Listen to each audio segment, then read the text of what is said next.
محمود شیرانی کی۔ سلیمان ندوی کی رائے ہے کہ اردو سندھی زبان سے نکلی ہے۔ مسعود حسین خان کی یہ رائے ہے اور سب سے قابل قبول نظریہ انہی کا ہے کہ اردو زبان کھڑی بولی سے نکلی ہے اور ہریانوی کے اس پر اثرات ہیں اور اس کی پیدائش دہلی اور اس کے آس پاس ہے۔ یہ نظریہ انہی کا ہے، لیکن اس سوال کا صحیح جواب محمود شیرانی ہے، کیونکہ یہاں پوچھا ہے اردو پنجابی سے نکلی ہے، کس کی رائے ہے؟ تو یہ ان کی رائے ہے۔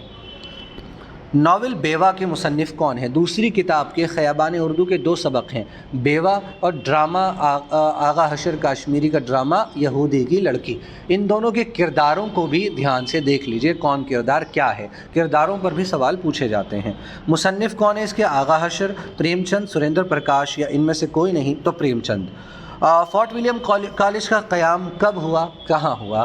تو 1900 میں کلکتہ، 1850 دہلی، 1800 علی گڑھ۔ تو اس کا صحیح جواب 1800 کلکتہ کے اندر فورٹ ولیم کالج۔ انگریزوں نے نووارد انگریزوں کو، نئے افسر انگریزوں کو اور ہندوستانی زبان، ہندوستانی تہذیب سکھانے کے لیے، اردو اور بھی زبانیں سکھانے کے لیے اس کالج کو کلکتہ کے اندر کھولا 1800 میں۔ فورٹ ولیم کالج کی سب سے مشہور تصنیف کون سی ہے؟ سب سے مشہور کئی کتابیں لکھی گئیں انگریز افسروں کو پڑھانے کے لیے، ان کو پڑھانے کے لیے اردو، تو بہت ساری کتابیں لکھی گئیں، اس میں یہ تینوں کتابیں بھی شامل ہیں۔ سب سے مشہور جو کتاب ہوئی وہ میر امن کی باغ و بہار ہوئی۔ اس کالج کے ہندوستانی شعبے کے صدر کون تھے؟ تو اس کالج کے ہندوستانی شعبہ، اردو زبان کا جو شعبہ تھا، اردو زبان کو اس وقت ہندوستانی زبان کہا جاتا تھا، اس کے صدر گلکرسٹ تھے۔ داستان امیر حمزہ کس کی تصنیف ہے؟ یہ بھی اسی کالج کے اندر لکھی گئی، اس کے مصنف خلیل علی خان اشک ان کا تخلص ہے۔ اردو زبان کا تعلق زبانوں کے کس خاندان سے ہے؟ زبانوں کے کئی خاندان ہیں، انڈو یوروپین ہے یا اسی طرح ڈریویڈین ہے، جیسے دراوڑ خاندان بولتے ہیں۔ تو اردو زبان کا تعلق جدید ہند آریائی سے ہے، ہند آریائی میں بھی جدید، ماڈرن۔ تو آگے آپ دیکھیں گے ڈرامہ جو ہے یہودی کی لڑکی، وہ کس کا ہے؟ آغا حشر کاشمیری کا ہے۔ اور ایک سوال یہ بنتا ہے کہ آغا حشر کاشمیری کی پیدائش کہاں ہوئی؟ نام میں کاشمیری لکھا ہوا ہے تو ہو سکتا ہے آپ کنفیوز ہو جائیں کہ کشمیر میں ہی ہوئی ہوگی، لیکن دراصل ان کی پیدائش کشمیر میں نہ ہو کر بنارس میں ہوئی ہے۔ ان کا اصل نام محمد شاہ ہے۔ ان کو شہرت ملی ہے ڈراموں سے۔ یہودی کی لڑکی ان کا ڈرامہ ہے، اس میں کردار ہے مارکس، جو شہزادہ ہے رومن امپائر کا، رومن امپائر میں شہزادہ ہے، اور ہنا نام کی عورت وہ کیا ہے؟ یہودی کی لڑکی ہے، ٹھیک۔ آکٹیویا ایک کردار ہے، وہ شہزادی ہے جس سے مارکس کی شادی ہونے والی ہے، ٹھیک ہے۔ یاد رہے گا، اتنی باتیں یاد رکھنی ہے، باقی اگلے پارٹ میں کریں گے۔